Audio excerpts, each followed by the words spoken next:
Hey guys, welcome to HipHughes History. In the next few minutes, we're going to bang out some U.S. imperialism, U.S. foreign policy, turn of the century, 1890 to around 1915, because if you don't know the basics, you basically know nothing, and that's what we're going to cover. So, kids in school, lifelong learners, cray-cray on the internet, we got it going for you. So you better get ready, because here comes some teaching. I really want to emphasize that we're going to do a concept-based lecture here, guys. So if you have to do a paper or you're doing a project, you got to do research for real. Go do some reading, but this should give you enough to whet your appetite there. So I think I would start with the basic idea of thesis. Like every foreign policy is always the same. It doesn't matter if you're Putin in Russia today or you're talking about, McKinley back in the 1890s in U.S. history. It's I, me, mine. Foreign countries are like people. They basically run on ego. They do things for themselves. They do things for their own self-interest. And that's really like a great way to start thinking about this. So let's kind of, go over the basic idea, which I call belly rubbing. And, I kind of go like rub my belly. And this kind of should give you, basically two thoughts. I'm either really hungry or my belly hurts. And my belly doesn't hurt, which means I'm hungry. And this is the idea of U.S. imperialism and imperialism in general, that countries get hungry. They get hungry as they grow. And if you think of what's going on in the 1890s in U.S. history, home front, you have industrialization, you have mad economic growth. You basically have a kind of a laissez-faire economic system where the national government is feeding huge corporations that are growing the economy at humongous kind of, meth-orientated speeds. And this industrialization is causing a huge demand for raw materials to feed those factories. If yo Hershey, yo need some sugar. So I think, the idea of belly rubbing, at least reminds me, if industrialization is a period in growth in the human body, it's definitely during this growth spurt known as puberty. So you need more food, and I remind myself as I belly rub, one of those things is raw materials. And the other one is kind of the worry of what to do if we're churning out too much product. If you're churning out a lot of over surplus, overproduction, you have to have some place to dump that product. A, to make a profit, and B, to keep the price stabilized. So that's going to be the new market concept. Ooh, I'm hungry for new markets. New markets to sell those Hershey bars. And that's, I guess, another idea of kind of that belly rubbing idea. The other kind of concept is we're hungry for naval bases. And the mission is to build an imperial navy, like something that we can really control our destiny in our own hemisphere and do this kind of exploration concept. And you need bases to do that. You're going to need places like the Philippines and Hawaii and Cuba. I'm not justifying, I'm not saying it's the right thing, I'm saying it is what occurred. If I kept going and I thought about belly rubbing, I would think about kind of the idea that we have this hunger for our destiny, this manifest destiny. It's the Frederick Jackson Turner thesis, that it's the frontier that defines America, of us always continually kind of moving forward. And the imperialist is going to say that that's not going to end in California, that should go beyond into the Pacific Ocean. And if you take that to the furthermore, you would argue that that's what sends us to the moon and to Mars, that we're continually seeking that out. So I think that manifest destiny is another kind of that hunger concept. And there's definitely other kind of reasons why we're going to imperialize. If you're running a paper or whether you're doing multiple choice, you should know about white man's burden. White man's burden is kind of the racist cravings that we have. There's the racist that kind of says we don't want to go to these places because we're racist. You can see that cartoon on the wall right there, that this is like something we don't want to get our hands into because we're civilized and they're uncivilized, and why should we,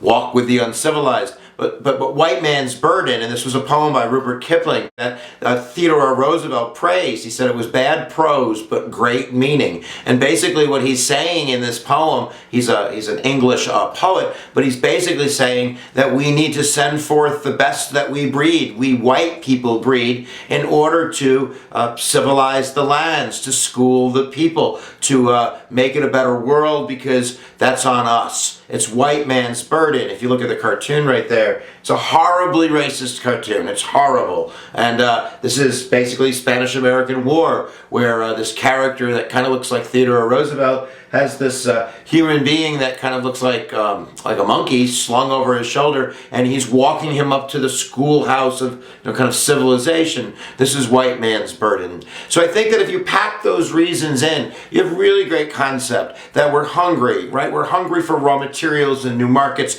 We're hungry for our destiny, which is manifest destiny. And we're also hungry for that kind of naval-based concept. You put that into the stew of American foreign policy during the industrial age, and you're going to get imperialism. So let's look at, like, really quickly 4 or 5 kind of content areas that you probably should follow up with, but you at least need these as examples of imperialistic actions that we took. So bang, bang, to the learning, let's do it. All right, I want to emphasize that the list is really long. We're only giving you a few prime examples, but in the late 1800s, early 1900s, the United States entered Latin America alone, 20, 30 times, intervening in the affairs of Latin America. And let's start with Latin America and the Monroe Doctrine. It's the Monroe Doctrine early, before imperialism in 1823, that really kind of sets the stage for these future conflicts. The Monroe Doctrine, I explain in class, is kind of like dog pee in the hood. It's the idea that the United States is kind of marking the territory of the Western Hemisphere, and specifically Latin America, as kind of like our hood, like our playground, our sphere of influence, warning Europe that they really need to stay on their side of the globe and manage their affairs over here, and we're going to be the big papa on this side of the globe. And totally paternalistic, right? It's totally, a terrible attitude and arrogant to have that idea. And the effects will eventually be negative, as many Latin American countries have polarizing relationships later with the United States because of the effects of how we treated them and imperialized them. But if I was going for examples, if I needed content, I would definitely start with Hawaii. Hawaii is a really easy one. Make sure you check that out. Do a little bit more research about Queen Lithakawani and the Dole family. Basically, if I summarized it in 30 seconds, American planners and missionaries go to Hawaii in the 1860s, 1870s. They set up camp. They live with the natives. They all chillin', making momo. And then around 1880s, late 1880s, we have a huge tariff increase in the United States. A tariff is going to put a tax on imports. It's going to be, charging mad money for pineapples.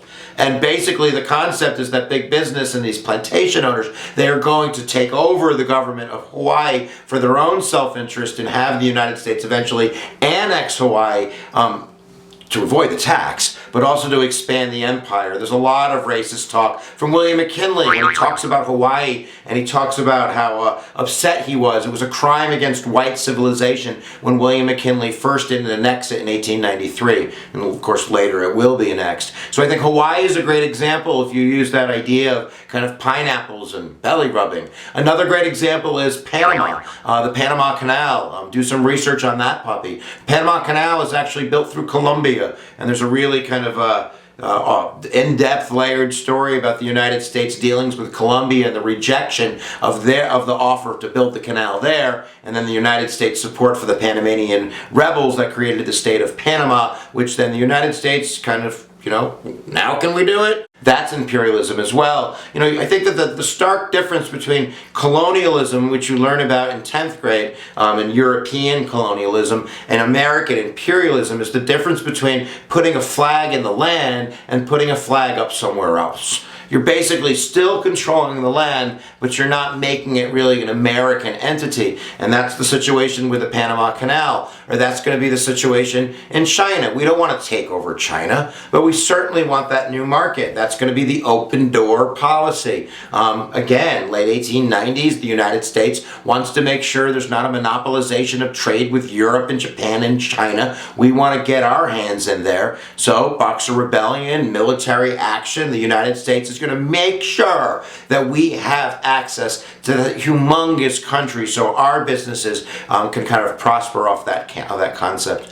You could throw Alaska in there and Stewart's Folly, which is a little bit earlier. I don't think I would include that exactly as imperialistic, but it's definitely an expansion of the United States. The big boy, the big mama, the big papa, the guy you need is the Spanish-American War. I would first encourage you, if you haven't watched it, to click the video right there. That link will take you off to the Spanish-American War for Dummies, and I have a 10-15 minute video that goes over kind of the specifics of that. But very much, it's an experiment in imperialism. You get the concept of yellow journalism and how business and media are kind of have their hands down in Cuba that are churning out stories to turn Americans, into ethnocentric nationalists, to get them all hyped up in order to go to Cuba, in order to get that land, in order to protect the Monroe Doctrine and get Spain out of our backyard. And I think it's very much linked to sugar. There's also a facade of democracy. There were anti-imperialists,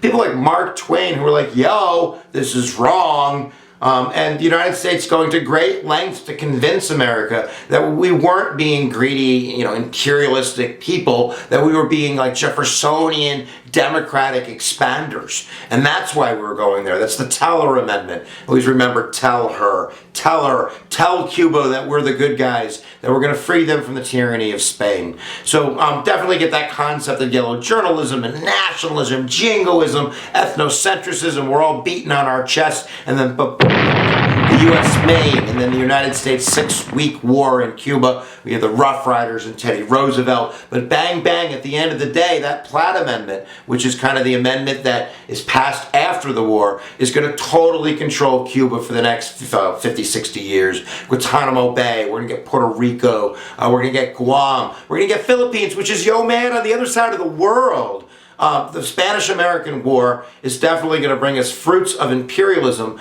but the effects, man, we could make a whole other video about the effects. How does Castro come to power? A lot of that you can kind of look back at the roots of, what happened at the Spanish-American War and see the resentment of kind of the Cuban nationalistic people, that they were betrayed by the United States. And of course, there's another side of that coin as well.